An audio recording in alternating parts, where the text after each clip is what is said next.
আসসালামু আলাইকুম। Learn to আনভিডি YouTube চ্যানেলের পক্ষ থেকে সবাইকে স্বাগতম। আজকে আপনাদের দেখাবো বন্ধন টেলিকমে কিভাবে লগ ইন করবেন এবং লগ ইন করার সময় কী ধরনের সমস্যা হয়, সমস্যাগুলো কিভাবে সমাধান করবেন।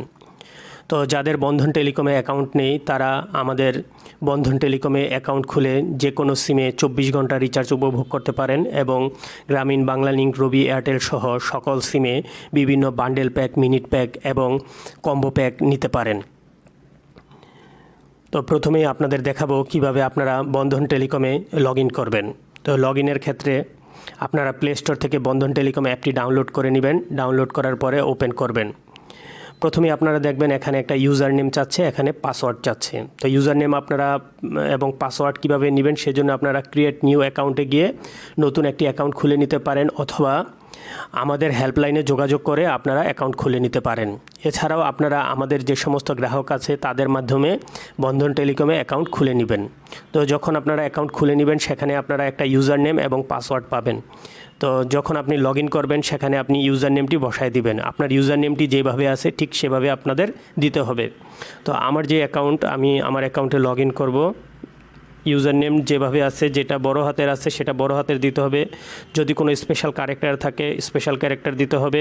যদি কোনো নাম্বার থাকে নাম্বার দিতে হবে। এই যে আমার ইউজার নেমটা সেম যেভাবে আছে ঠিক সেভাবেই বসাইছি, এখানে কোনো পরিবর্তন নাই। যেটা বড় হাতের সেটা বড় হাতের, ছোটো হাতেরটা ছোটো হাতের, এভাবে দিতে হবে। এবং পাসওয়ার্ডের ক্ষেত্রেও সেম। পাসওয়ার্ড যদি আপনি কোনো লেটার দিয়ে থাকেন অবশ্যই লেটার দিতে হবে, এবং যদি নাম্বার থাকে অবশ্যই নাম্বার দিতে হবে। তো আমার ইউজার নেম এবং পাসওয়ার্ড যেভাবে আছে আমি হুবহু সেভাবে বসায় দিলাম। বসায় দেওয়ার পরে লগ ইনে ক্লিক করব।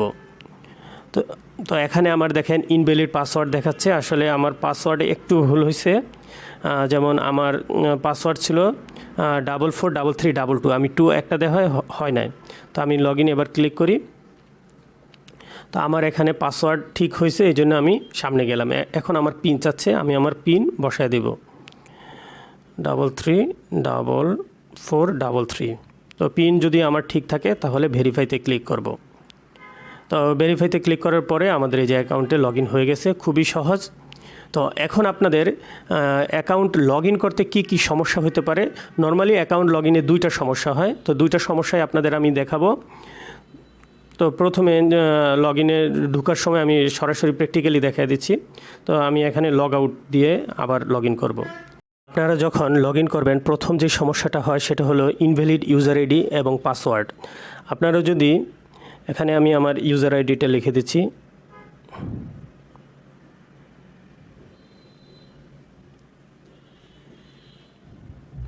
তো আমি ইউজার আইডি লিখে দিলাম। ইউজার আইডি দেখেন যেভাবে লেখা আছে, বড় হাতের যে অক্ষর থাকবে বড় হাতের দিবেন, ছোট হাতের ক্ষেত্রে ছোট হাতের দিবেন, স্পেশাল ক্যারেক্টার থাকলে স্পেশাল ক্যারেক্টার দিবেন। এই ইউজার নেমের জায়গায় যদি আপনার মোবাইল নাম্বার থাকবে তাহলে আপনি মোবাইল নাম্বার দিবেন।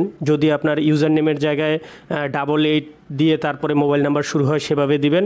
এবং পাসওয়ার্ডের ক্ষেত্রেও ঠিক যে পাসওয়ার্ডটা আছে সেটাতে দিবেন। যেমন আমার এখানে SA বড় হাতের, S ছোট হাতের A দিয়ে এরপরে 443322, এটা যদি আমি দেই তাহলে কিন্তু আমার লগ ইন হয়ে যাবে। কিন্তু আমি যদি এখানে যদি ছোট হাতের দেই তাহলে কিন্তু আমার লগ ইন হবে না। সেখানে আমার দেখাবে যে invalid ID and password, invalid ID এবং পাসওয়ার্ড। তো ইনভ্যালিড আইডি এবং পাসওয়ার্ডের ক্ষেত্রে আপনার মেন বিষয় হলো আপনার ইউজার নেম যেভাবে থাকবে ঠিক সেভাবে দিতে হবে, এবং পাসওয়ার্ড যেভাবে থাকবে হুবহু সেম থাকবে। কোনো পরিবর্তন যদি একটু এদিক সেদিক হয় তাহলে আপনার ইউজার আইডি পাসওয়ার্ড যদি ম্যাচ না করে আপনি লগ ইন করতে পারবেন না। তো যদি আপনার ইউজার আইডি এবং পাসওয়ার্ড যদি ঠিকমতো না থাকে সেক্ষেত্রে আপনি কি সমস্যা যদি ফেস করেন, আপনি কোনো কারণে দেখা গেছে যে আপনি আপনার ইউজার নেমটাই ভুলে গেছেন, তো সেক্ষেত্রে কি করবেন, বা আপনার পাসওয়ার্ড যদি ভুলে যান সেক্ষেত্রে কি করবেন। তো আপনারা প্রথমেই আমাদের হেল্পলাইনে যোগাযোগ করবেন। হেল্পলাইনে যোগাযোগ করে আপনাদের যেই ইউজার নেমটা ছিল সেটা আমাদের দিবেন, সম্ভাব্য ইউজার নেম। আপনাদের এই জন্য সবসময় আমরা সাজেস্ট করি আপনারা ইউজার নেমে আপনাদের মোবাইল নাম্বার ব্যবহার করবেন। তো আপনাদের মোবাইল নাম্বারটা আমাদের কাছে দিবেন। দেওয়ার পরে আপনারা আমাদের যদি বলেন যে ভাই আমার পাসওয়ার্ডটা সমস্যা হইতেছে, সেক্ষেত্রে আমরা আপনার পাসওয়ার্ডটা রিসেট করে দিব। রিসেট করে নতুন পাসওয়ার্ড দিয়ে দিব, নতুন পিন দিয়ে দিব, তখন আপনারা নতুন করে লগ ইন করতে পারবেন। তো দেখেন আমি যদি এই যে সঠিক পাসওয়ার্ড দিলাম, দেওয়ার পরে আমার কিন্তু ইজিলি লগ ইন হয়ে যাবে। আচ্ছা, এখানে একটু ভুল আছে, আমি এই যে এখানে একটা দেওয়া, এটা হচ্ছে না। তো ছাড়া দিলে আমি দেখেন সঠিক পাসওয়ার্ড দিয়ে লগ ইন করে নিলাম।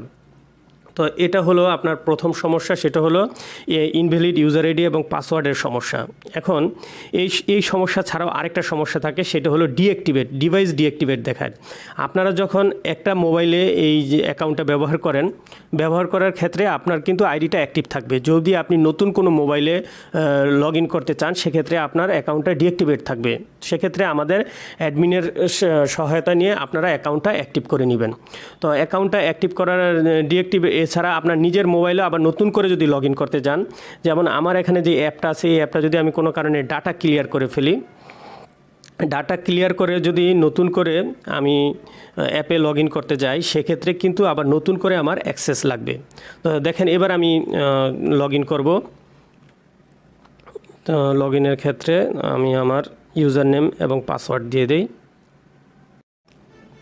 এখানে আমার ইউজার নেম এবং পাসওয়ার্ড আমি সঠিকভাবে দিয়ে দিলাম। তো সঠিকভাবে দিয়ে দেওয়ার পরেও দেখেন সমস্যা হয় কিনা আমি দেখি।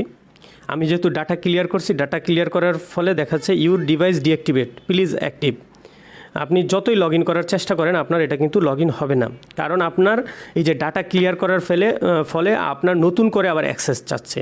তো নতুন করে যেহেতু আপনার অ্যাক্সেস চাচ্ছে, সেক্ষেত্রে আপনার এখান থেকে আপনি সমাধান করতে পারবেন। আপনি যতই আপনার ইউজার নেম পাসওয়ার্ড সঠিকভাবে দেন, পিন সঠিকভাবে দেন, আপনার কিন্তু কাজ হবে না। সেক্ষেত্রে হলো আপনারা আমাদের হেল্পলাইনে যোগাযোগ করবেন। হেল্পলাইনে যোগাযোগ করলে আমরা এই যে পাসওয়ার্ডটা আছে, আপনার যে ইউজার আইডিটা আছে, এই ইউজার আইডিটা আমরা অ্যাক্টিভ করে দিব। তো আমি সার্ভার থেকে আপনাদের আমার যে ইউজার আইডিটা ডিঅ্যাক্টিভেট করা আছে, সেটা এখন অ্যাক্টিভ করে দিব। তো এটা আমি অ্যাক্টিভ করে দিচ্ছি, অলরেডি অ্যাক্টিভ করে দিছি। এখন আমি এই লগ ইন ক্লিক করব। লগ ইন ক্লিক করলে আমার লগ ইন হয়ে যাবে। তো আশা করি আপনারা বুঝতে পারছেন যে যদি আপনার লগ ইন করতে দুই ধরনের সমস্যা হবে। প্রথম সমস্যা হলো ইউজার নেম এবং পাসওয়ার্ড সমস্যা। ইউজার নেম পাসওয়ার্ড যদি আপনার সঠিকভাবে না হয়, সেক্ষেত্রে সঠিকভাবে দিয়ে দিবেন। সঠিকভাবে দিয়ে দিলে আপনি সুন্দরভাবে লগ ইন করতে পারবেন।